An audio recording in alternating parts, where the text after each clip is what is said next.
An underwater earthquake on May 19, 2025, revealed a massive structure in the Pacific that had been buried under sediment. A city that seismologists calculated should have sunk 50,000 years ago based on sediment layers, yet the technology inside was centuries ahead of our current level. When exploration teams entered, they found something impossible. Human skeletons in every building, millions of them, all holding devices showing countdown timers that had reached zero, and beside each skeleton was a message in the same handwriting repeating, "We escaped the end. We travelled back." But backwards time travel means arriving before you depart. We died waiting to be born. The city's mainframe was still operational, and its logs told a horrifying story. In the year 2847, Earth faces an extinction event, a quantum anomaly that will erase the planet from existence. Humanity's last survivors built time displacement technology and sent 1 million refugees into the past. But the technology had a fatal flaw. Traveling backwards through time meant experiencing time in reverse, aging backwards while everyone else aged forward, and the refugees arrived in our present as elderly people who would grow younger, live their lives in reverse, and eventually disappear into non-existence at the moment of their birth in the future. The skeletons aren't remains of the dead. They're waiting to be born, and every person in that underwater city is scheduled to materialize as a living person in 822 years, live their lives backwards, and die in our present. This morning, quantum sensors detected the first arrival. A child appeared in the middle of the Pacific, floating underwater, breathing water like air, aging backwards 1 year per day, and by their calendar they have 822 years of reverse life ahead of them. And they brought a message. We are coming. Millions of us. We will live among you in reverse, and our presence will destabilize your timeline. The quantum anomaly isn't a natural event. It's caused by us traveling back. We are killing ourselves by trying to escape. I'm Jack Bellamy, and I wasn't supposed to know any of this.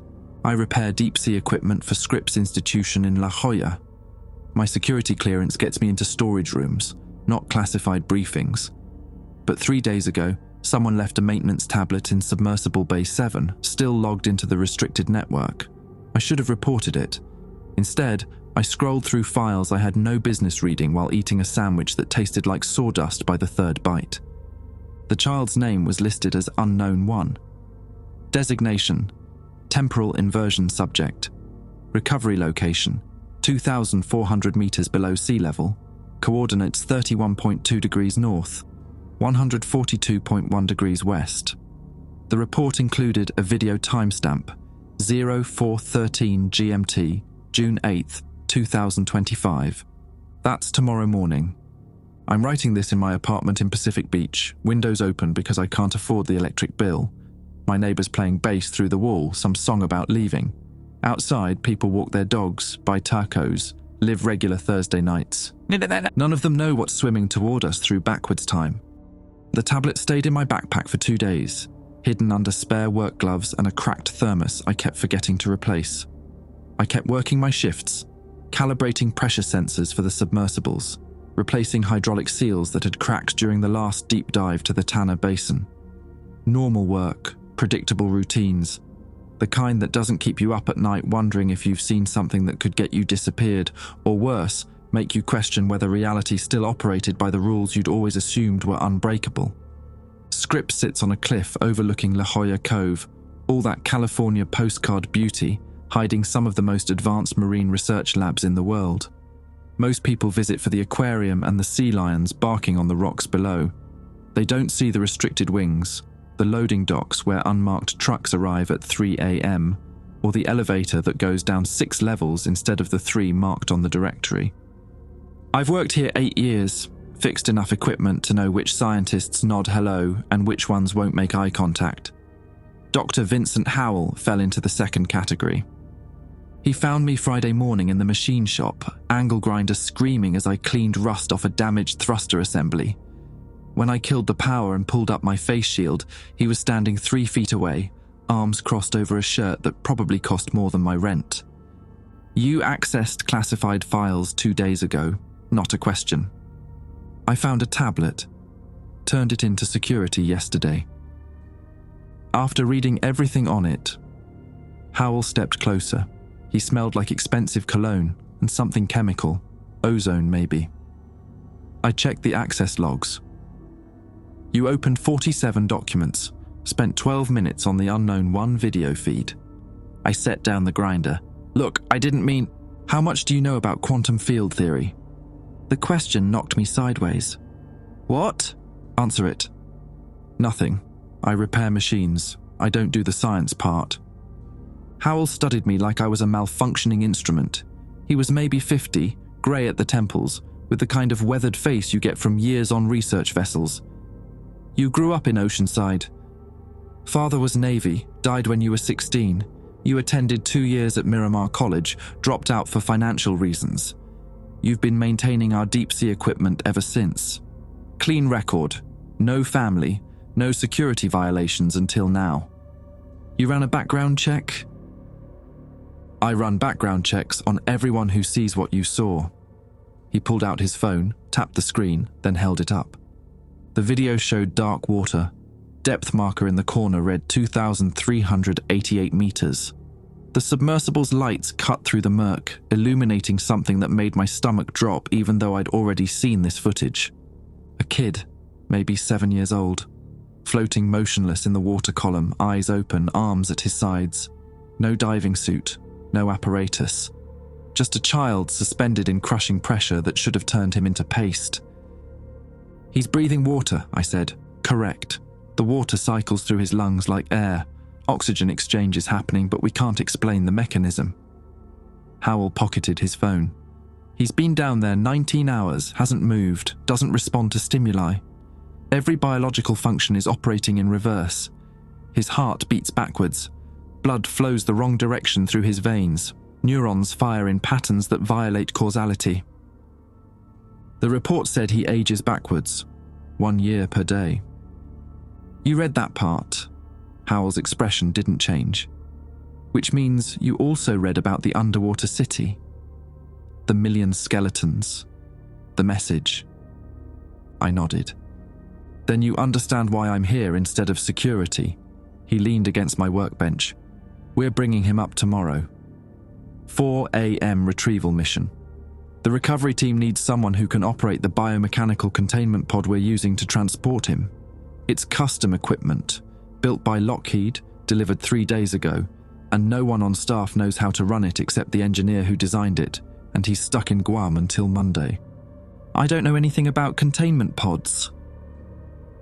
It's hydraulic systems and pressure regulation. That's 90% of what you do. Howell pulled a folded paper from his pocket, set it on the bench. This is a contract. Sign it. You're part of the recovery team. You'll be paid triple your normal rate, and you'll have access to information that might help you understand what you stumbled into. Don't sign it. Security erases the tablet incident from your file, and you go back to fixing thrusters. I picked up the paper. Dense legal language, confidentiality clauses, penalties for disclosure that included prison time. Why me? Because you already know. And because I watched you fix a damaged ROV last month in 40 minutes, when the senior engineer said it would take 2 days. You're good at improvising with broken equipment. Howell checked his watch. We leave the dock at 2 a.m., submersible launch at 3:15. You have until tonight to decide. He walked out before I could ask the dozen questions building in my chest. I stood there holding the contract, angle grinder forgotten, thinking about a child who breathed water and aged backwards, thinking about the message beside those million skeletons. We died waiting to be born. The rational choice was obvious. Turn down the contract. Let someone else handle the impossible kid. Go back to my small life fixing machines and pretending I hadn't seen footage of time running the wrong direction. But I kept thinking about that depth marker, 2,388 meters. The kid had been floating down there for 19 hours in total darkness, alone. And if Howell was telling the truth, that child had 822 years of reverse life ahead of him. I signed the contract at midnight, hand shaking as I scanned it with my phone, and sent it to Howell's encrypted email. His reply came back in 90 seconds. Dock 12, don't be late. The research vessel Horizon Deep left San Diego Bay at 1:47 a.m., running lights off. radar signature minimized. I stood on the aft deck watching the city lights shrink behind us, tasting salt spray and diesel exhaust. 3 other crew members worked in silence, 2 Navy divers I didn't recognize, and a woman operating the crane that would lower the submersible. Nobody introduced themselves. Howell emerged from the bridge compartment carrying 2 thermoses and handed me one. "You look like hell." "Didn't sleep much." I took a sip. Black coffee, no sugar, still hot enough to burn my tongue. "That containment pod, the spec said it uses adaptive fluid dynamics. What does that mean?" "It means the interior adjusts to match the subject's biology in real time. Heart beating backwards, the fluid flow reverses, neurons firing in temporal reverse, the electrical fields compensate. It's supposed to keep him stable during transport." Howell leaned against the railing. "Lockheed built it based on theoretical models, never been tested on an actual subject. Comforting. Welcome to the bleeding edge." He checked his watch. "We're 90 minutes from the dive site. You should review the pod's control interface. It's in the operations room." The operations room was below deck, cramped and overlit, filled with monitors showing sonar feeds and pressure readings. The containment pod sat in the center like a metallic cocoon, 7 feet long, covered in sensor arrays and what looked like injection ports. A touchscreen panel on the side displayed system diagnostics in symbols I'd never seen before. I spent 40 minutes trying to make sense of it. The hydraulic systems were straightforward enough: pressure regulation, flow control, temperature management. But the quantum field stabilizers, whatever those were, operated on principles that made my head hurt. There were settings for temporal variance, causality anchoring, and something called ontological coherence that had no explanation in the manual. One of the Navy divers stuck his head in. "We're on station." Submersible launches in 15. The dive site looked like every other patch of Pacific Ocean, dark water reflecting stars, swells rolling past the hull in lazy rhythm. But the sonar showed the real picture. At 2,400 meters down, something massive sprawled across the seafloor. The underwater city. Radar-absorbing materials made it nearly invisible to satellite imaging, but sonar revealed its true scope. 6 square kilometers of structures that shouldn't exist, arranged in patterns that suggested careful planning by minds that thought differently than ours. "The kid's 200 meters north of the main complex," Howell said, pointing to a blip on the screen. "Still hasn't moved since we first detected him." The submersible was a deep rover variant, modified with external manipulator arms and reinforced viewports. I'd maintained this model before, knew its quirks and failure points. The containment pod was secured in the equipment bay, connected to the sub's power systems through cables I'd double-checked 3 times. Howell climbed in first. I followed, pulling the hatch shut behind us. The interior smelled like machine oil and recycled air. Through the viewport, I watched the crane operator give us a thumbs up before we started our descent. The first 500 meters were routine. Sunlight fading to blue, then indigo, then black, so complete it felt solid. Pressure gauges climbing steadily, the numbers ticking upward with mechanical precision. Howell ran system checks while I monitored the containment pod's readings, watching green indicators blink in steady rhythm. All green, all normal, all completely insane when you considered what we were about to attempt: retrieving a child who breathed water and aged backwards through time. The submersible creaked occasionally, hull adjusting to the mounting pressure. I'd heard that sound 100 times on training dives, but tonight it felt different, ominous. Like the ocean was reminding us we didn't belong here. At 1,800 meters, the external lights caught something that made me lean forward against the viewport. Debris, floating in the water column, pieces of metal and composite materials drifting past us like snow. Some of it looked melted. Some of it looked like it had been precisely cut by tools that left edges smoother than anything I'd seen in a machine shop. "What is that?" "Pieces of the city," Howell said quietly. "When the earthquake exposed it, chunks broke off. Been floating here for 3 weeks. He adjusted our descent angle. "We collected some samples last week.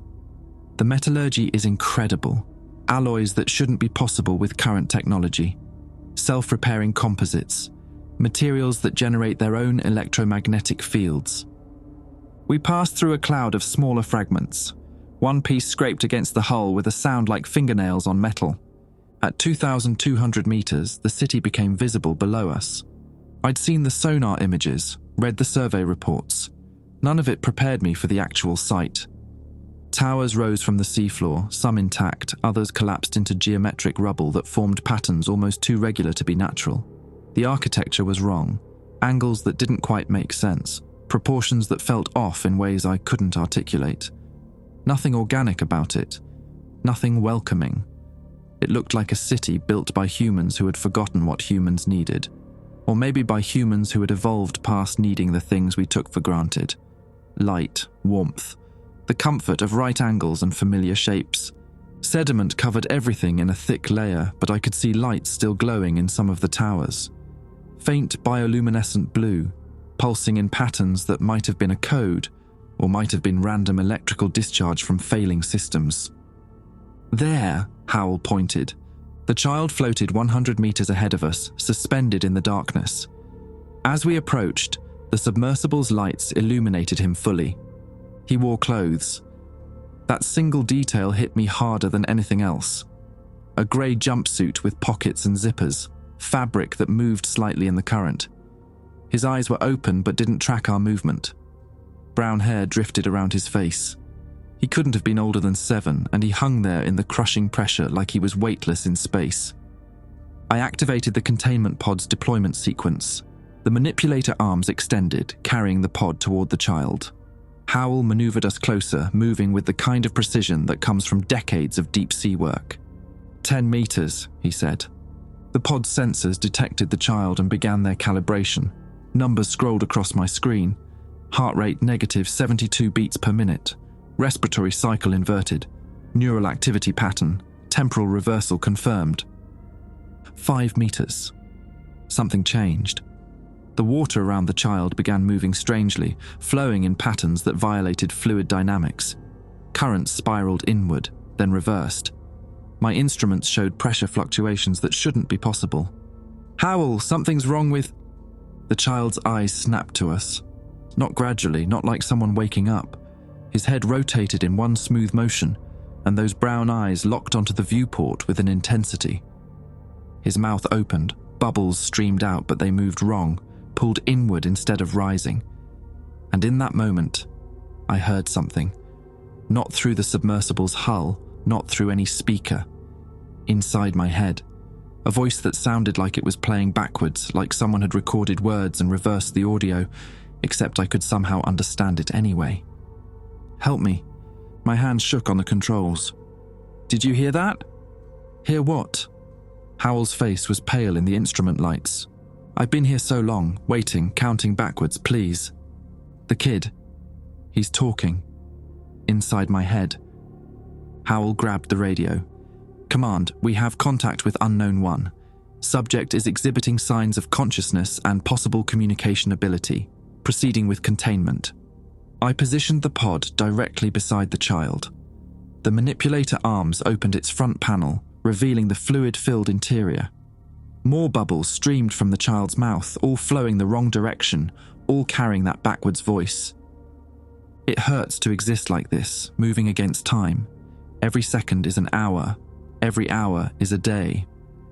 "I'm sorry," I whispered, though I didn't know if he could hear me. The pod closed around him.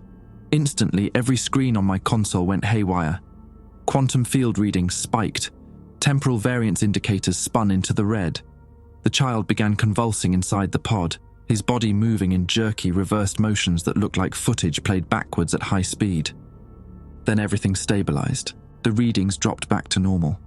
The child hung motionless in the pod's fluid, eyes closed, chest rising and falling in a rhythm that looked almost natural if you ignored the fact that each breath was pulling water into his lungs instead of air. "Got him," I said. Howell initiated our ascent. "Command, Unknown One secured. Beginning return to surface." As we rose through the darkness, I kept watching the child through the pod's viewing window. He looked peaceful now, almost like he was sleeping, but I could still hear that backwards voice echoing in my head. "You don't understand what you've done. By bringing me up, you've started something that can't be stopped." We broke the surface at 6:23 a.m. Dawn light spilled across the water, turning everything gold and ordinary, like the ocean was pretending nothing impossible had happened in its depths. The horizon deep waited 200 meters away, crane already rotating into position, crew members visible on deck as small silhouettes against the brightening sky. The child hadn't moved during the ascent, hadn't twitched, hadn't responded to the decreasing pressure that should have killed him a dozen times over. He floated in the containment pod's fluid, eyes closed, chest rising and falling in that impossible rhythm. But the backwards voice had gone silent. Whatever connection I'd felt at depth had severed the moment we passed 1,000 meters, like a radio signal fading to static. My hands still trembled on the controls. Howell had been silent for the last 20 minutes of our ascent, jaw clenched, eyes fixed on the pod's readouts. "You going to tell me what happened down there?" Howell asked as we waited for the crane hook. "I told you." He spoke to me inside my head. Telepathy. Howell's tone was carefully neutral. That wasn't in any of the theoretical models. "Maybe your models are incomplete." The crane hook latched onto our submersible with a metallic clang. We rose from the water, pod secured between us, dripping seawater that caught the morning sun. On deck, a medical team waited in hazmat suits. 4 people I didn't recognize, plus someone in a Navy uniform with enough ribbons on his chest to suggest he outranked everyone on the vessel.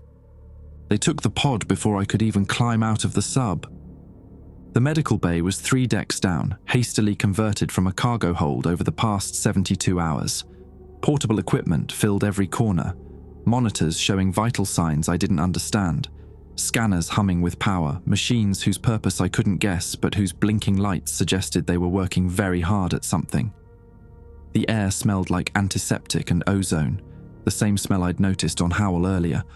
The containment pod sat in the center of the organized chaos, connected to more power cables than seemed necessary, their bright orange insulation standing out against the grey deck plating. Dr. Stokes ran the medical team, short guy, maybe 40, with the kind of nervous energy that made him talk too fast. Vitals are stable, heart rate negative 72, respiratory cycle inverted but consistent. Neural activity is off the charts.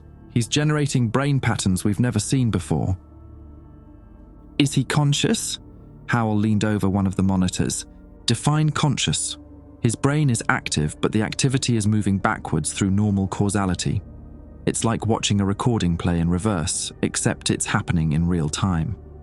Stokes adjusted something on his tablet. "We need to run a full neurological scan, but the equipment isn't designed for temporal inversion subjects. We're improvising." The Navy officer stepped forward. "Commander Webb, Naval Special Warfare, Dr. Howell, your mission parameters included retrieval only. Why wasn't I informed about telepathic contact?" "Because I'm still not sure it happened," Howell said. "Bellamy claims the subject communicated with him at depth. No recording, no independent verification." Webb turned to me. "What exactly did he say?" I repeated the words as best I could remember, the pleading, the pain, the warning about starting something that couldn't be stopped. Webb's expression didn't change. "That information is classified. You don't discuss it with anyone outside this room. Clear?" "Crystal. Good. Now I need you to..." The lights went out. Emergency strips kicked in after 3 seconds, bathing everything in red. The monitors showed static for a moment before flickering back online. "What the hell?" Stokes was already checking his equipment. The child's eyes were open. He stared directly at me through the pod's viewing window. Not the blank stare from before.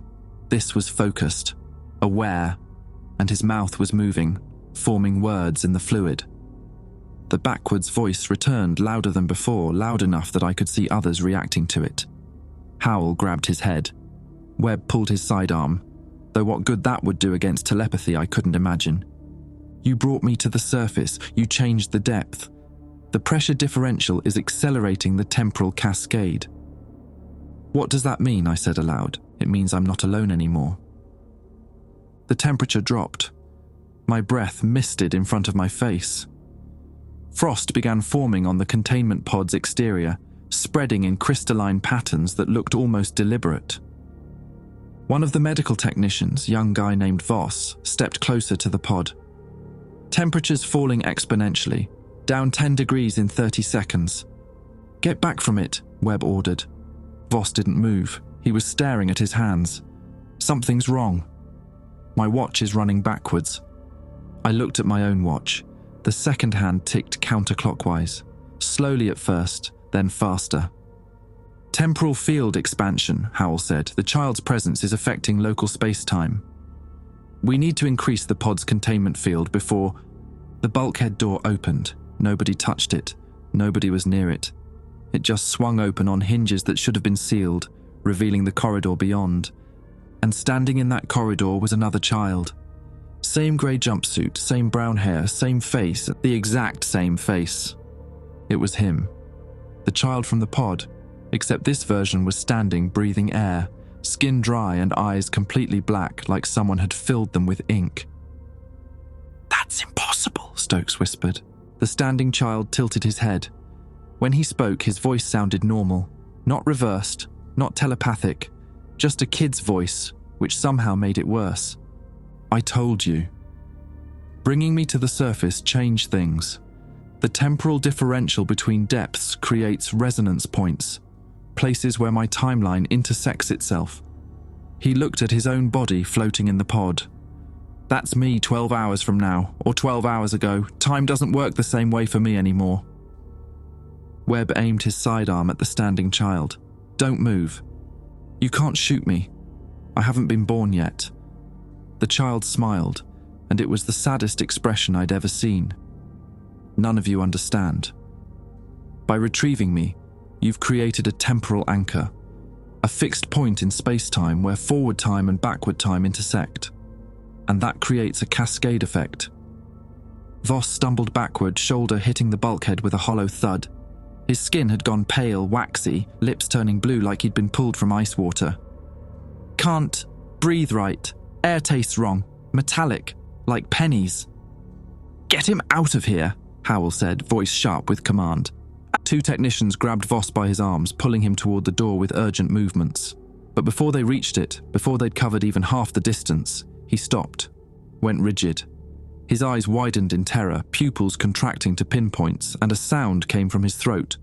Not quite a scream, more like air being forced out in reverse. "I feel it," he gasped, words coming between stuttering breaths. "Moving through me, like my blood is flowing backwards, like my heart is trying to beat in the wrong direction. It's pulling at everything inside." He collapsed. The technicians lowered him to the deck, hands moving quickly to check for a pulse, pressing fingers against his neck, his wrist. "He's alive," one of them said, "but his vitals are...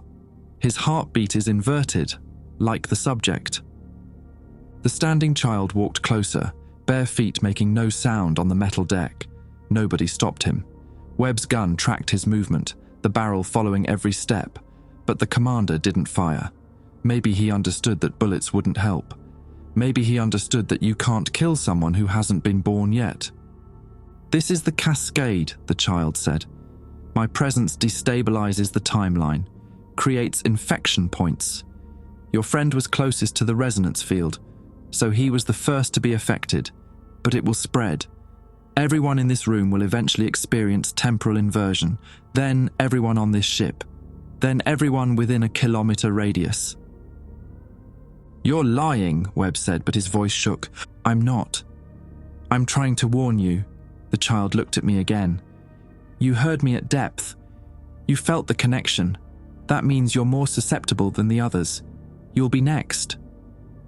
My chest tightened. The air in my lungs felt thick, wrong, like trying to breathe syrup. I coughed, tasted something metallic. Howell grabbed my arm. "Jack, your nose." I touched my face. My fingers came away red. Blood, running upward from my nostrils toward my eyes, defying gravity, flowing backwards. "Get the reversal agent!" Stokes shouted. "Now!" The medical team scrambled. I heard machines powering up, felt hands guiding me toward an exam table. But my vision was getting weird, not blurry exactly, but like I was seeing things happen out of sequence. Howell reaching for equipment before he'd moved, Webb's mouth forming words I'd already heard. The standing child leaned close to me. Up close, his eyes weren't black. They were full of stars. Countless points of light, like looking into deep space. "You wanted to help me," he said softly, "but helping me means becoming like me. The temporal infection spreads through proximity, through connection, and you connected with me at depth. You opened yourself to my timeline." "How do I stop it?" I managed to say. "You don't. It's already happening. In 12 hours, your body will be aging backwards. In 12 days, you'll be younger than you are now. In 12 years. He paused. "You'll understand why we left that message beside our skeletons. We died waiting to be born." Stokes pressed something against my neck. Sharp pain, then sudden clarity. My vision stabilized. The backward sensation faded, though I could still feel it lurking at the edges of my perception. "Stabilized," Stokes said, checking a monitor, "but it's temporary. The reversal agent only slows the infection, doesn't stop it." Webb's radio crackled. "Bridge to medical. We've got a situation. Something just appeared in the water off our starboard side, picking up multiple heat signatures. Depth 300 meters and rising." "How many?" Webb asked. "Sonar shows dozens. No, wait, hundreds. They're ascending from the seafloor, moving in formation, like they're organized." The child, both of them, the one standing and the one in the pod, spoke in unison, their voices harmonizing. "We told you. We are coming. All of us. 1,000,000 refugees traveling backwards through time, and every single one of us is a temporal cascade waiting to happen." On the monitors, I could see the sonar feed from the bridge, hundreds of heat signatures rising through the water column in precise patterns. The underwater city wasn't just sending one child, it was sending an army. And we'd just brought the very first one to the surface. Webb ordered the ship to full speed, engines roaring as we carved through the Pacific towards San Diego. The deck vibrated beneath my feet with mechanical urgency. Behind us, the sonar still showed those rising signatures. They weren't following us, they weren't changing course or speed, they were just rising, methodically, inevitably, like they had all the time in the world. Which, in a way that made my head hurt to think about, they did. I'd taken another dose of reversal agent 30 minutes ago. The injection site on my neck still stung. Stokes had warned me that each dose would be less effective than the last. My body was adapting to it, or maybe the temporal infection was adapting around it. Either way, I was on borrowed time. Voss was in isolation 2 decks below, strapped to a medical bed, vital monitors displaying readings that made no biological sense. His heart beat backwards at 73 negative beats per minute. His blood flowed in reverse through his veins, and according to Stokes, his cellular structure was beginning to age in the wrong direction, each cell growing younger instead of older. "He's going to die," Stokes said flatly. His voice had the exhausted quality of someone who'd been awake too long, seen too much. We were in the operations room, 6 of us crammed around a table covered in printouts and tablet screens showing data that shouldn't exist. Me, Howell, Webb, Stokes, and 2 others, Lieutenant Kim from Naval Intelligence, sharp-faced and intense, and Dr. Ortega, a physicist from JPL who'd been helicoptered in 40 minutes ago, still wearing his civilian clothes under a borrowed Navy jacket. The temporal inversion is spreading through his system. In 12 hours, his body will be functionally identical to the child's. In 12 days, he'll start experiencing reverse aging. In 12 years, he'll disappear, I finished. Die waiting to be born. Correct. Ortega pulled up a holographic display from his tablet, showing a 3-dimensional model of space-time. What we're seeing is a causality cascade. The child exists in reverse time, which creates a localized temporal field around him. Anyone who comes into prolonged contact with that field begins to synchronize with it. It's like... He paused, searching for the right metaphor. Like tuning forks. One vibrates, and nearby forks start vibrating at the same frequency. "So everyone on this ship is infected?" Webb asked. "To varying degrees. The exposure time determines severity." Bellamy had direct telepathic contact at depth, which is why his symptoms manifested so quickly. The reversal agent slowed it down, but it's still progressing. We're all progressing, just at different rates. The room went silent. I could hear the ship's engines, the hum of electronics, someone breathing too fast in the corner. Howell broke the quiet. The children rising from the city.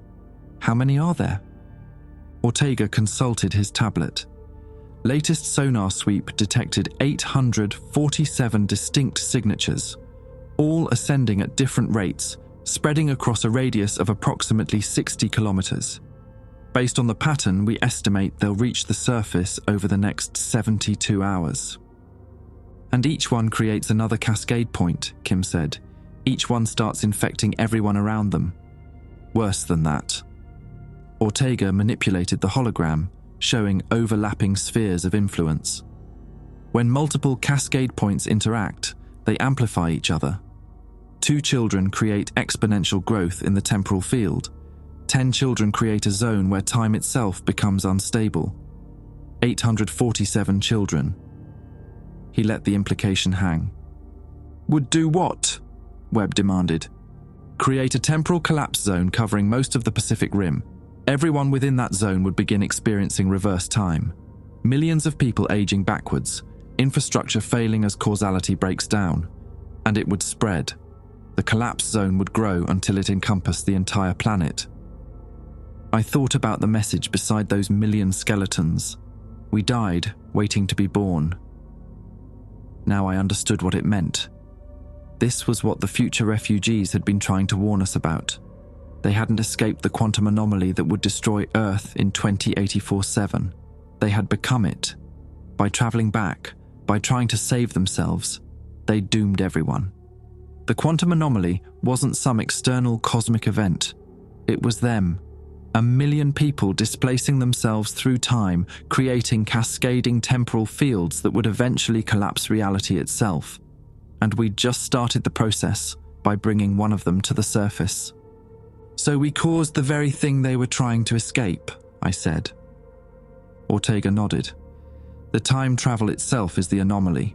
They created a paradox, went back in time to escape destruction, but their presence in the past creates the conditions that lead to that destruction. It's a closed causal loop. Then we stop them from surfacing. Webb stood, military decisiveness taking over. We send submersibles back down, use depth charges, explosives, whatever it takes to destroy them before they reach the surface. You can't kill something that hasn't been born yet, Howell said quietly. Remember what the child said?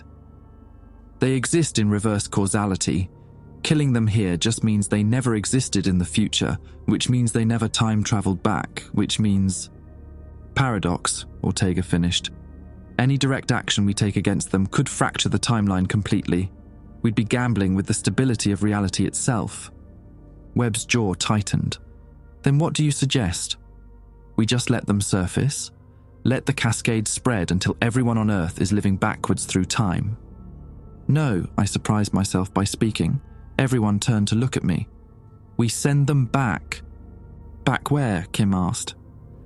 To 2847, to their original timeline. The idea was forming as I spoke, pieces clicking together like a machine I was assembling in my head. They traveled backwards through time using displacement technology. That technology is still in the underwater city. The mainframe is operational. The report said so. If we can access it, figure out how it works, we might be able to reverse the process. Send them forward instead of backward. Howell leaned forward. That's actually possible, theoretically. If the time displacement technology works on quantum tunneling principles, it should be symmetrical. What goes back can go forward. Except we don't know how to operate it, Stokes said. The technology is 822 years more advanced than anything we have. But the mainframe has logs, I countered, instructions, operating manuals. The refugees used it, which means it has some kind of interface we could understand. They were human after all. And we have something they didn't have when they built it. What's that? Webb asked, leaning forward slightly. One of them, awake, conscious. able to communicate. I looked at Howell. The standing child. The temporal duplicate. He appeared because we brought the other one to the surface, which means he's a manifestation of the cascade, a side effect of bringing reverse time into contact with forward time. He exists between states, part of their timeline, part of ours. He might be able to help us access the technology. He might even want to. He seemed like he was trying to warn us, not threaten us. Ortega was nodding slowly. It's insane. But it's also the only option that doesn't involve either mass destruction or timeline collapse. Webb pulled out his radio. I'll contact the Pentagon. Get authorization for another deep dive.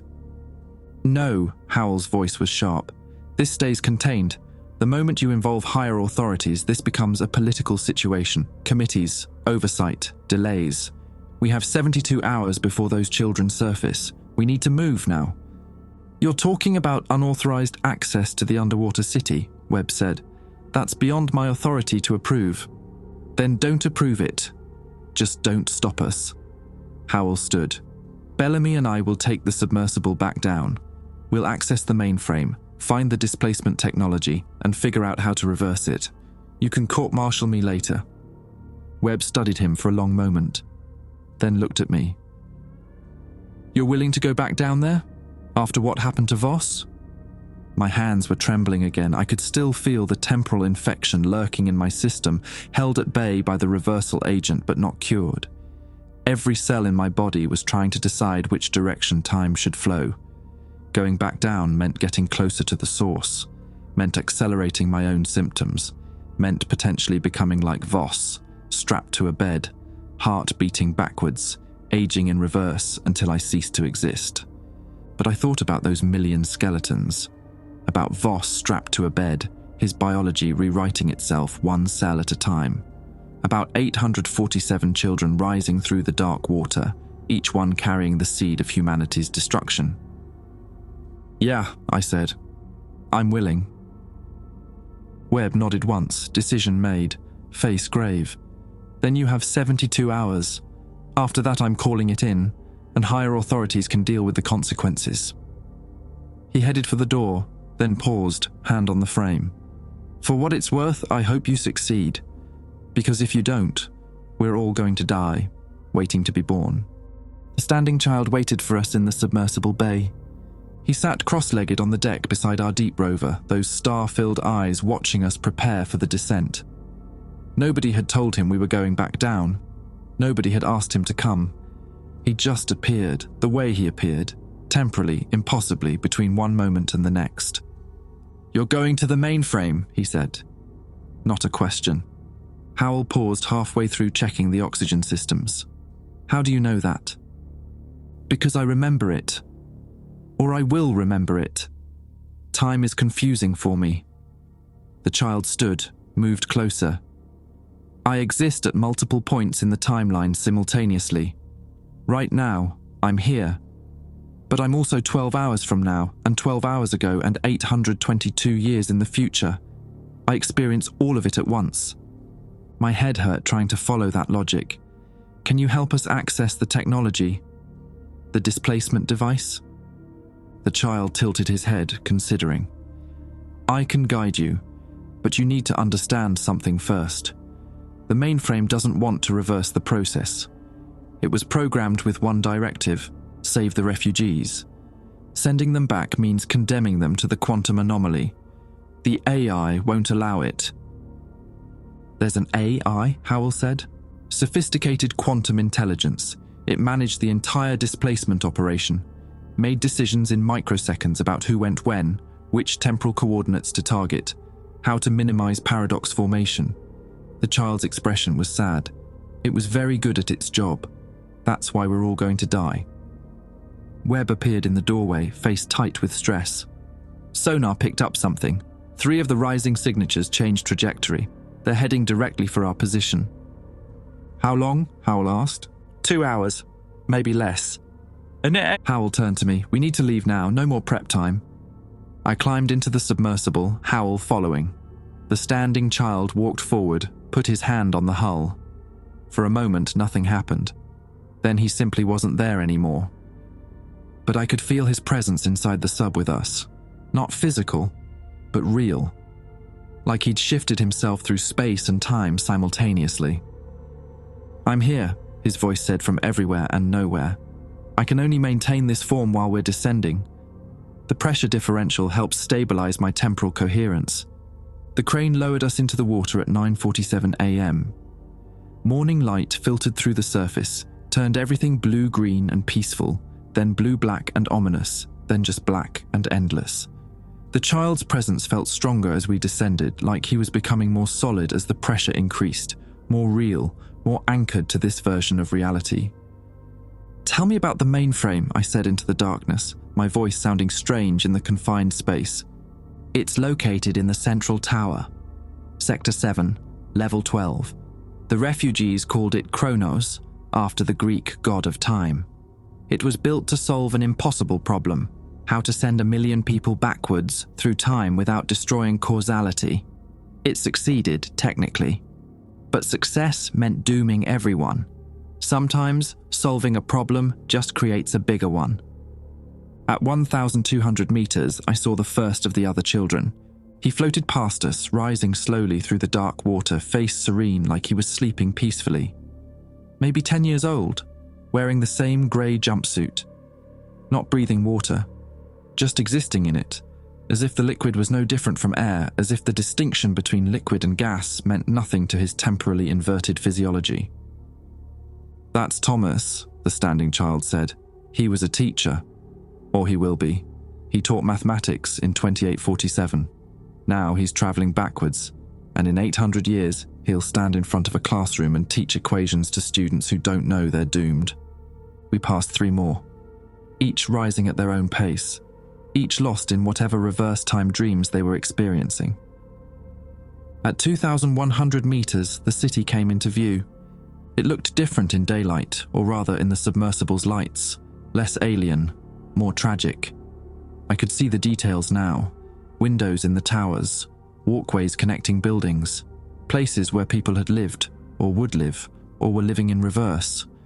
The architecture still looked wrong, but now I understood why. It had been designed for people who experienced time differently. Doors that opened before you approached them. Elevators that arrived before you called them. A city where cause and effect were negotiable.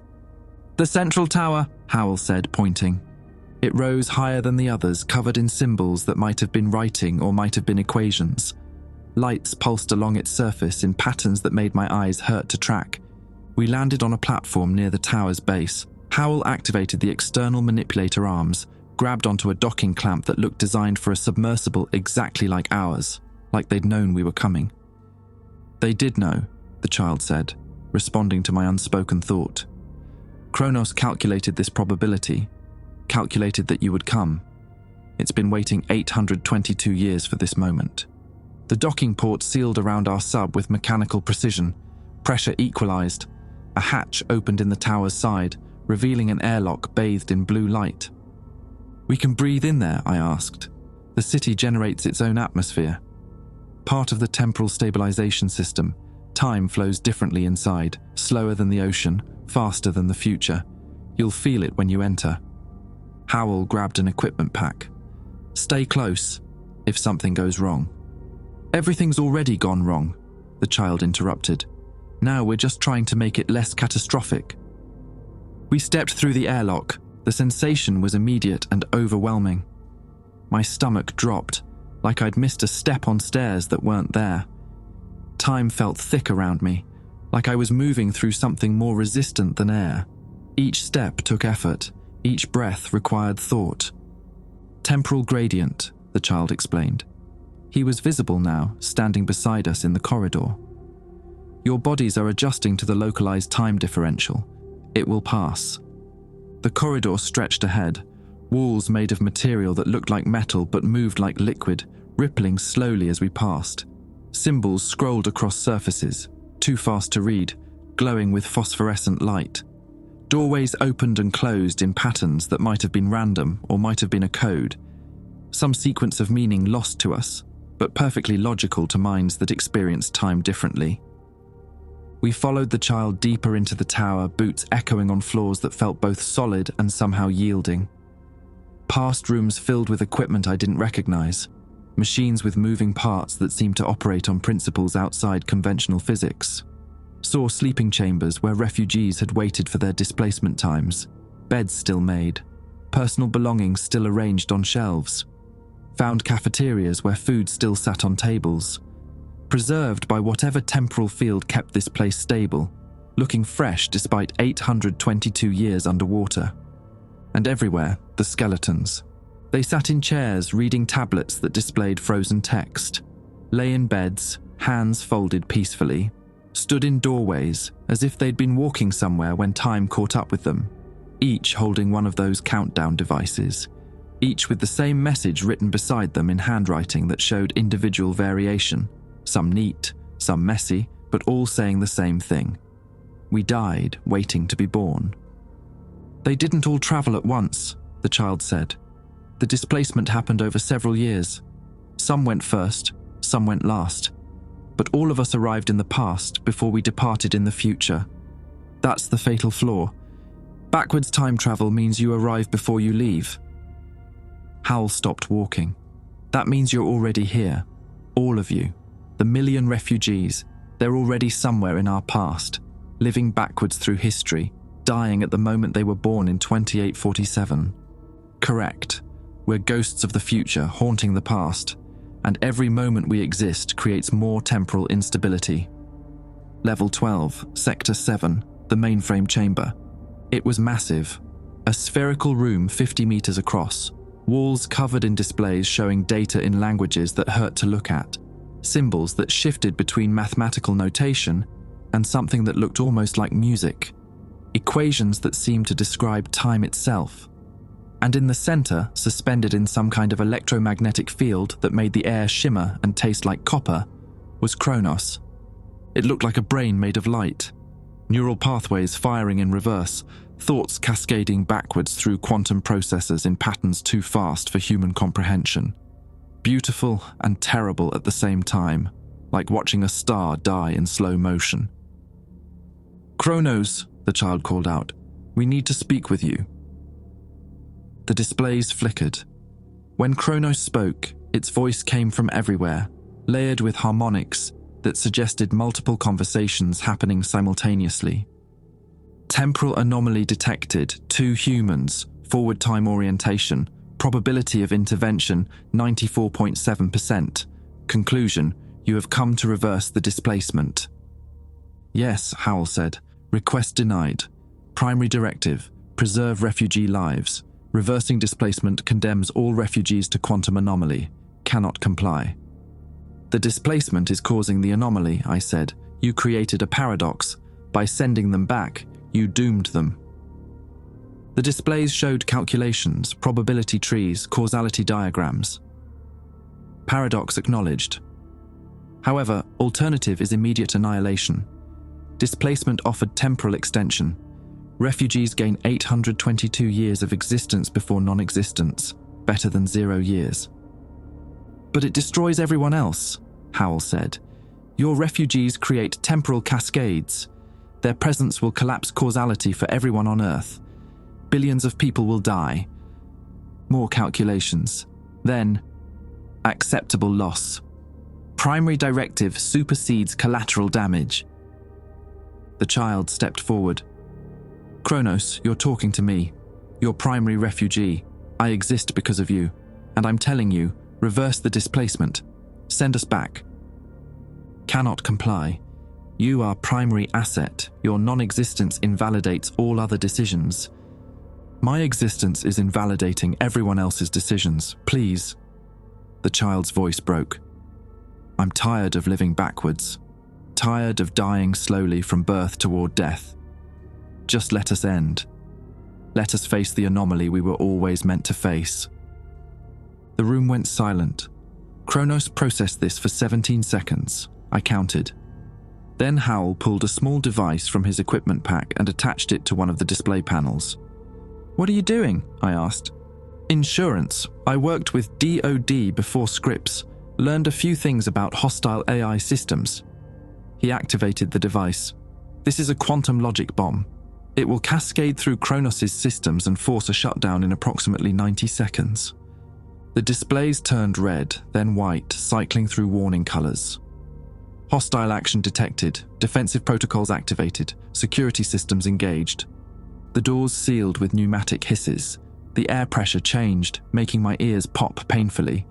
And from every corridor, I heard something moving. Multiple somethings.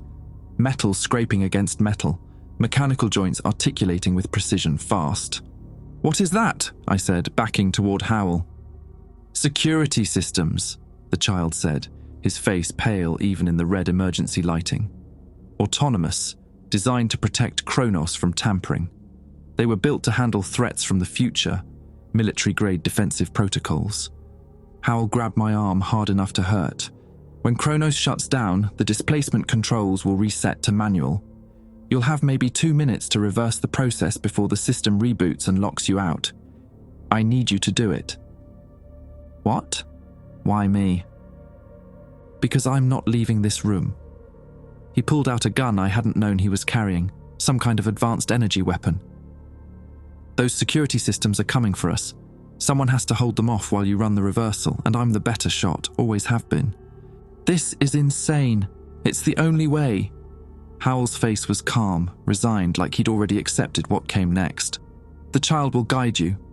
I'll buy you time. Just make it count." The first security unit appeared in the doorway.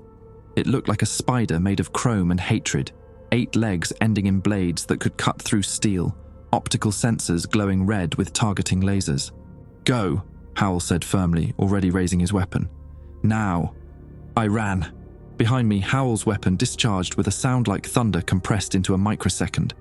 Energy pulses lit up the corridor in strobing blue-white flashes that burned after-images into my retinas. Metal screamed against metal, the security units dying or adapting or multiplying. Something that might have been Howell shouting or might have been the security unit's targeting systems recalibrating echoed through the temporal distortion, reaching my ears in fragments and wrong orders. The child ran beside me, his bare feet making no sound on the metal floor. "Left here. Down 3 levels. The displacement controls are separate from Kronos, a failsafe in case the AI went rogue." Someone in 2847 thought ahead. "Looks like that was good planning," I gasped, lungs burning, each breath tasting like ozone and copper. My ribs ached from the running, from the pressure changes, from everything. We descended through a shaft that seemed to spiral in directions I couldn't track, couldn't map in my mind. The geometry was wrong, or my perception was wrong, or both. My sense of orientation was completely gone. The temporal field was stronger here, thicker, and I could feel my body trying to decide which way time should flow. My watch had stopped, or maybe it was running backwards, or maybe both simultaneously, existing in superposition. "How long do we have?" I asked. "Howell's logic bomb will finish in 43 seconds, then Kronos shuts down, then you have 90 seconds to reverse the displacement before the system reboots." The child glanced at me. "Can you do it?" "I fix machines. I don't operate quantum temporal displacement technology. You'll have to learn fast." We burst into a smaller chamber. Compared to Kronos' room, this was almost claustrophobic, maybe 10 meters across, dominated by a console that looked like someone had tried to build a pipe organ out of crystal and regret. Holographic displays floated above it, showing what I assumed were temporal coordinates, numbers that changed even as I watched them. "This is it," I said. "This is it." The child moved to the console, hands hovering over controls he couldn't quite touch. His temporal phase made him unable to interact with solid matter consistently. "I can tell you what to do, but you have to do it. My existence is too unstable." Behind us, an explosion shook the tower. Howell was running out of time. "Talk me through it," I said, stepping up to the console. The child pointed to a section of the display. "That shows all active displacement trajectories. The 847 refugees currently rising toward the surface. You need to reverse their quantum signatures, change them from backwards time to forwards time." I studied the display.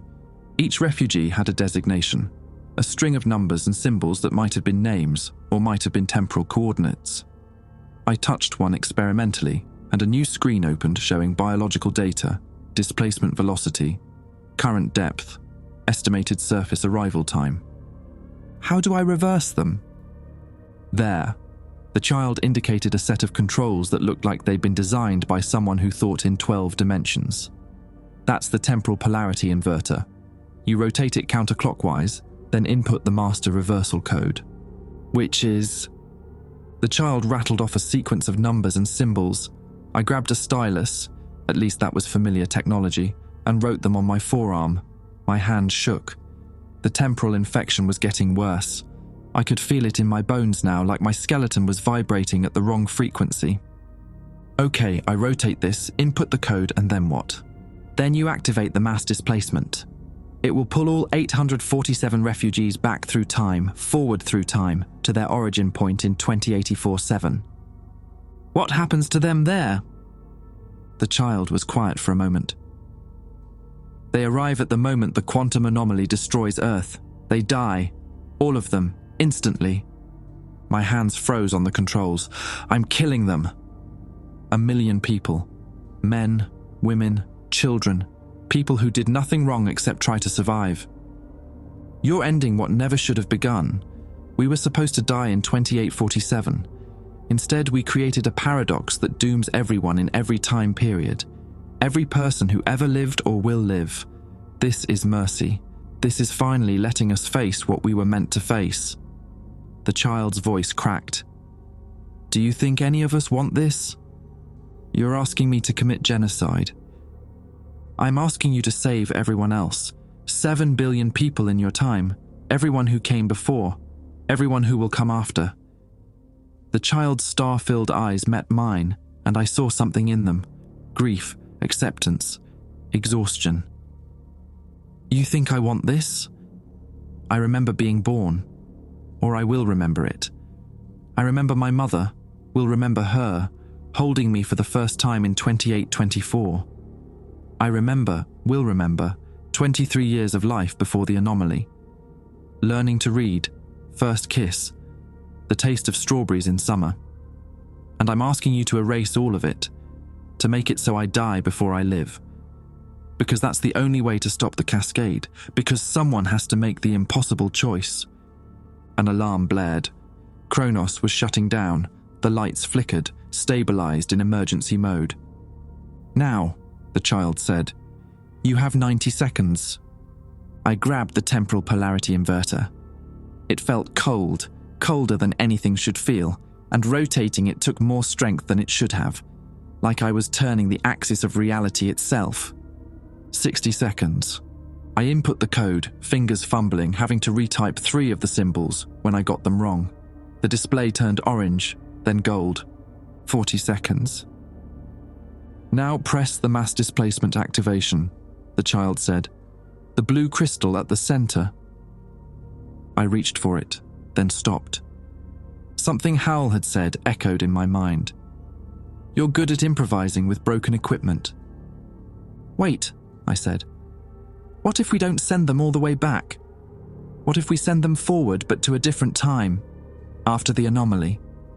There is no after. The anomaly destroys Earth completely. But what if it doesn't? What if that's just what Kronos calculated based on incomplete data? I was thinking out loud now, trying to solve a problem I barely understood. Kronos said they gain 822 years of existence by traveling back. That means the anomaly happens 822 years after 2025, in 2084-7. But what if we send them forward to 2084-8? 1 year after? 30 seconds. If there's no Earth, they die anyway. But if there's even a chance, a fraction of a probability that Earth survives, or that there's somewhere safe after the anomaly passes... It's a gamble, the child said. Everything's a gamble. At least this way they have a chance. 20 seconds. The child considered this for 3 seconds that felt like 3 years, then nodded. Changed the temporal coordinates. Forward displacement to 2848, January 1st, midnight UTC. My fingers flew across the console. The numbers were fighting me, trying to default back to 2847. The system didn't want to go past the anomaly date. I had to override 6 separate safety protocols. 10 seconds. Done, I said. I think... Press the activation crystal. I pressed it. The world went white. Not a flash, not an explosion. Just white. Pure, absolute white that erased everything else. I felt my body come apart at the molecular level. Felt time itself bend around me like a rubber band stretched too far. Then reality snapped back. I was on the floor. My nose was bleeding, forward this time. Proper direction. My watch was running again. The console had gone dark. Did it work? I asked. The child was gone. Not faded. Not disappeared gradually. Just gone. Like he'd never been there. But I could hear his voice. Distant. Like it was coming from very far away, or very far in the future. Thank you. We're going home. We'll see what's waiting for us. The alarms had stopped. The temporal field had collapsed. I could feel normal time flowing around me again, 1 second after another, no reversals, no distortions. I stood on shaking legs and looked at the display.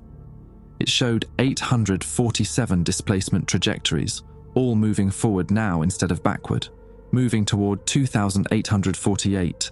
The refugees were leaving. Kronos' voice returned, quieter now. Displacement reversal complete. All refugees have been returned to forward time orientation and redirected to post-anomaly temporal coordinates. System shutdown in progress. What about Howell? I said. No answer. I ran back through the corridors, following the path we'd taken, stepping over debris and damaged security units. The security units were scattered across the floor in pieces, chrome limbs bent at impossible angles and shattered optical sensors still glowing weakly red. Scorch marks covered the walls. The smell of melted metal and burned electronics filled the air.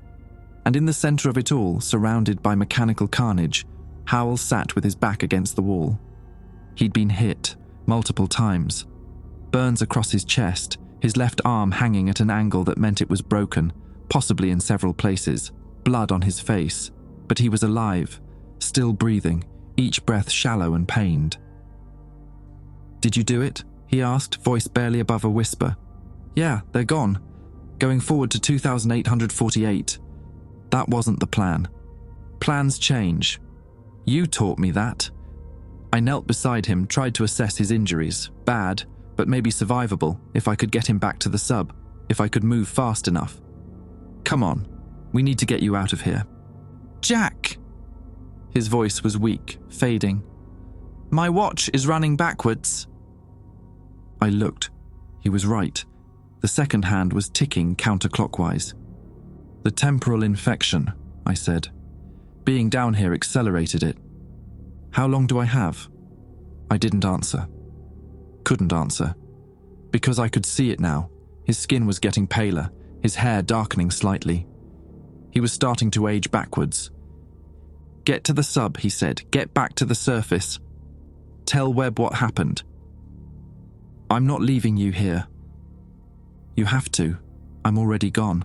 Just traveling in the wrong direction now. At least I'll get to be young again. Always wondered what that was like, being 25 with my whole life ahead of me." "Howell -- go." "That's an order." I stood, looked at him one more time. Then I ran. The sub was where we'd left it, docked to the tower, waiting patiently. I climbed in, sealed the hatch with shaking hands, started the ascent sequence.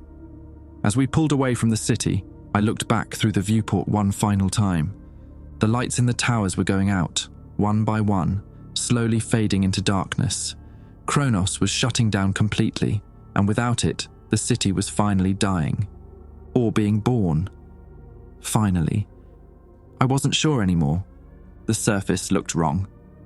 I broke through at 11:34 a.m., but the sky wasn't right. Colours bled into each other. Blue mixing with purple, mixing with something that wasn't a colour at all. Something my brain couldn't name because it existed outside the normal spectrum. The horizon deep floated 400 meters away, but its outline wavered like a heat mirage, like I was seeing it through water even though I'd surfaced. Seeing multiple versions of it at once, where it was, where it had been, where it would be in the next few seconds. My vision, I realized with growing dread. The temporal infection was affecting how I perceived reality, how I perceived everything. The radio crackled with static that sounded almost musical. Bellamy, this is Webb. We're reading massive temporal distortions from your position. What happened down there? Displacement reversed, refugees sent forward, howls gone. Saying it out loud made it real, made it final. Silence for 3 seconds that felt like 3 hours. Then, the 3 children approaching our position. They just stopped, dead in the water at 600 meters depth. Are they... They're leaving. Going forward through time. I steered toward the ship, fighting controls that felt like they were responding before I touched them. How's Voss? Stable. His temporal inversion stopped progressing 20 minutes ago. Whatever you did down there, it worked. Whatever I did, sent 1 million people into an unknown future. Maybe to their deaths. Maybe to salvation. I'd never know. The crane lifted me aboard. I climbed out of the sub, legs barely holding my weight. Webb was there, along with Stokes and Lieutenant Kim. They all stared at me. Your eyes, Stokes said. I touched my face. What about them? They're changing. One pupil is dilating while the other contracts.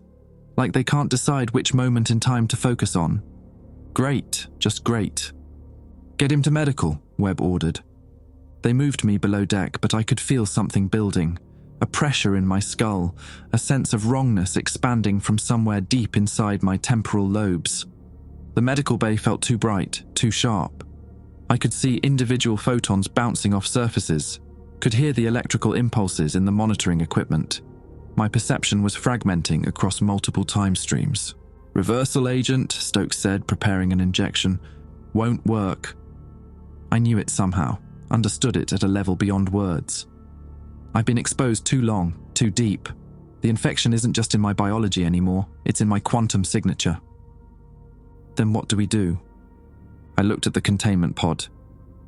The original child was still there, floating in his fluid, but something had changed. His eyes were open, and they were no longer star-filled. They were just eyes. Brown human. Normal. He's dead, I said. Stokes checked the monitors. No, vitals are stable, same as before. He's dead, I repeated, because he was never alive. Not in this timeline. We sent him forward. This is just the quantum echo, the shadow he left behind when he departed. Kim stepped forward. You're not making sense. I'm making perfect sense. For the first time. I could see it now, the way reality branched, the way choices cascaded through causality. The displacement worked. All 847 refugees are gone from our timeline. But I was connected to them. The child spoke to me at depth, created a link, and when he left, he pulled part of my timeline with him. The pressure in my skull intensified. I gripped the examination table, knuckles white. Jack, we need to stabilize you, Stokes said. Can't stabilize a paradox. The words came from somewhere outside my normal consciousness. I existed in a timeline where the refugees were here. Now they're not.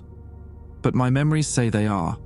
My quantum state is caught between what was and what is. Then we fix it, Webb said. There has to be a way. There was a way. I could see it spreading through my fragmenting perception like cracks in glass. The containment pod, I said. It's designed to stabilize temporal inversions. If you put me in it, seal it, the quantum field might resolve the paradox. Might? Stokes said. Or it might kill me, or turn me into something else, or trap me in a temporal loop forever. But it's the only option that doesn't involve my consciousness fragmenting across multiple timelines until I cease to exist entirely. They looked at each other, military training warring with human decency. Do it, I said, before I can't make the choice anymore. They moved fast, drained the pod, the fluid gurgling out through tubes into collection tanks, opened it with a hiss of escaping pressure, pulled the child's body out. It felt wrong, disrespectful, like disturbing a grave but necessary. The body was light, impossibly light, like it was made of paper and wishes. Stokes adjusted the settings, fingers flying across the interface, trying to invert the inversion, to make it stabilize forward time instead of backward time, trying to turn a system designed to contain reverse causality into something that could heal it. I climbed in voluntarily, every instinct screaming at me to run, to refuse, to choose any other option. The fluid was cold, viscous, alien, thicker than water, thinner than oil. It filled my lungs when I breathed, and for a moment every instinct screamed to cough it out, to breathe real air, to reject this wrongness. My body fought against it, muscles spasming, throat contracting in panic. Then the pod sealed with a hydraulic hiss, the quantum field activated. And I felt my timeline begin to stabilize, to realign, to find its proper path through causality. It hurt. Not physical pain, something deeper, more fundamental. Like having your soul pulled in opposite directions and then snapped back into alignment like a rubber band stretched to breaking. I could feel my memories reorganizing, causality rewriting itself around me, history changing and staying the same simultaneously. The refugees had never been here, except they had. Both truths existed simultaneously in my mind, quantum superposition of reality, and the pod's field was forcing them to reconcile into a single coherent timeline. I saw Howell dying in the underwater city, saw him aging backwards through years, decades, centuries, becoming younger and younger, saw him become a child, a toddler, then an infant, then nothing but potential, then less than nothing. Saw the security units he'd destroyed reassemble themselves piece by piece and return to standby mode. Saw the entire battle unhappen because in this timeline there had been no reason to fight. The paradox resolving itself by erasing what never needed to be. I saw the standing child one last time. He stood outside the pod, looking at me through the transparent material. "Thank you," he said. "We made it. 2848. Earth is still here, damaged, but surviving. The anomaly didn't destroy everything, just changed it. And we're learning to live in what comes after." "Are you real?" I asked, words forming in the fluid, "or am I hallucinating?" "Both. I'm an echo bouncing backward through time, a message in a bottle. Just wanted you to know you saved us, and you saved your world too." Then he was gone. The pod's displays showed my vitals stabilizing, heart rate normalizing, neural patterns resolving into standard causality. The temporal infection was being contained, compressed, isolated into a quantum state that existed but didn't propagate. Hours passed, or maybe minutes. Time was still confusing. Eventually the pod opened. Stokes and Webb stood there looking exhausted. "How long?" I asked. 17 hours, Webb said. "We thought we'd lost you a dozen times." I climbed out, legs shaking. My watch was running forward again. My eyes felt normal. The fragmenting perception had stopped. "Am I cured?" "Not exactly," Stokes said. "The temporal infection is still in your system. The pod just contained it, gave your biology a framework to accommodate it. You're like a carrier now.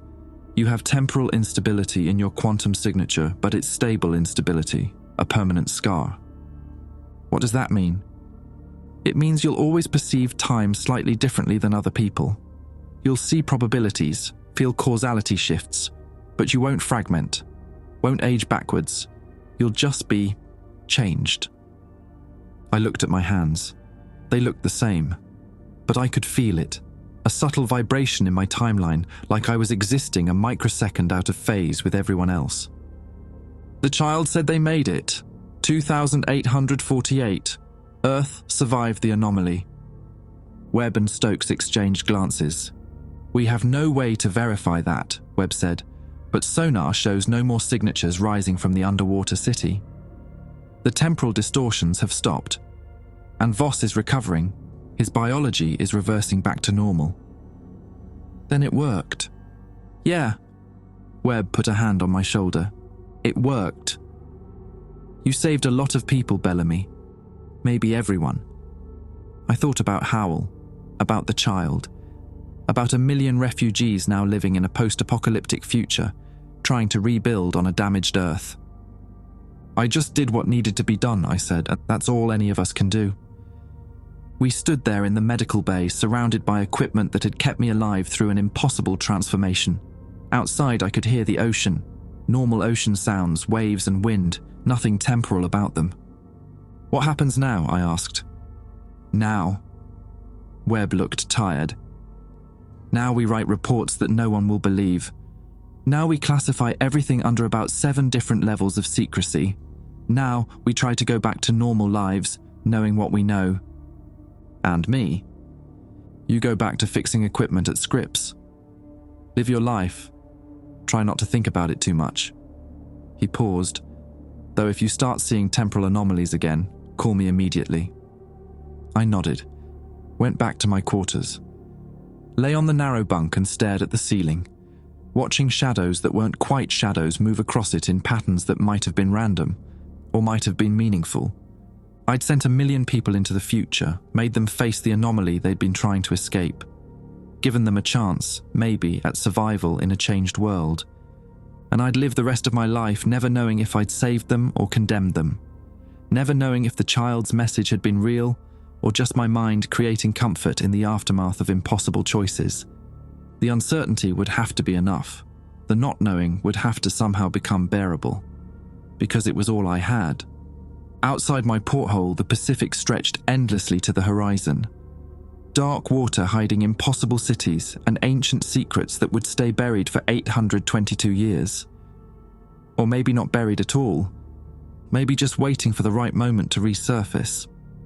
I closed my eyes and tried to sleep properly in linear time. 6 months later, I stood in the machine shop at Scripps, calibrating a pressure sensor for a routine dive. The work was familiar, comfortable, exactly what I'd been doing before everything changed. Except I wasn't the same person anymore. The temporal infection had settled into my system like scar tissue. Most days I barely noticed it. My watch ran forward. My heart beat in the right direction. I aged normally. But sometimes I'd see things, probabilities branching, futures that might happen existing in superposition until observation collapsed them.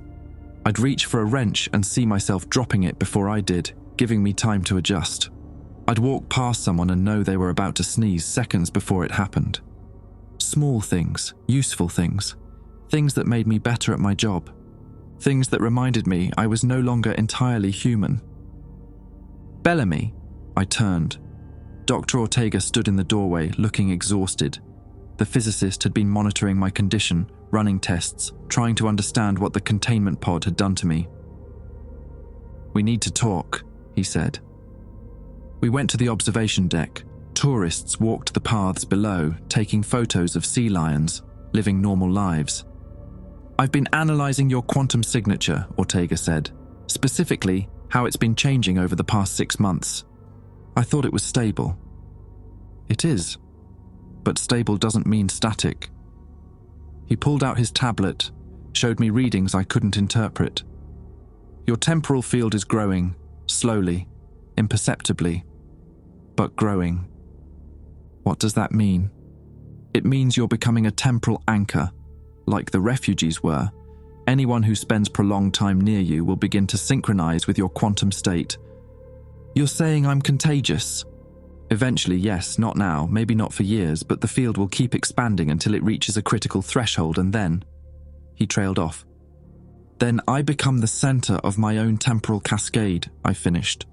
Ortega nodded. "We're working on containment protocols, ways to suppress the field. But Jack, you need to understand, this is permanent. You'll always be a potential cascade point. You'll always be dangerous." I looked out at the ocean. Somewhere 2,400 meters down, the underwater city sat in darkness. Kronos shut down, the refugees gone forward to face whatever awaited them in 2084-8. And I stood here carrying a piece of their temporal infection, slowly transforming into the very thing I'd tried to stop. "There's something else," Ortega said quietly. "Last week, our deep water monitoring stations picked up something strange. A temporal signature, very faint, coming from the city's location. The city is dead. We saw it shut down. I know, but the signature is there, pulsing, once every 23 hours. He met my eyes. It's almost like a heartbeat. I felt something shift in my chest. Not physical, temporal. "They're not gone," I said. The words came from somewhere beyond my conscious mind, pulled from the temporal perception that let me see probabilities and futures. The refugees. They didn't just go forward. They left something behind. An echo. A message. What kind of message? I closed my eyes and felt the future spreading out before me in branching possibilities. Saw threads of causality weaving through time. Saw choices that would matter and choices that wouldn't. Saw something waiting in the dark water, something patient, something that had been planning this for 822 years. "A message that says they're coming back," I said, "not as refugees, as something else." Below us, the Pacific rolled endlessly toward the horizon, hiding secrets that refused to stay buried.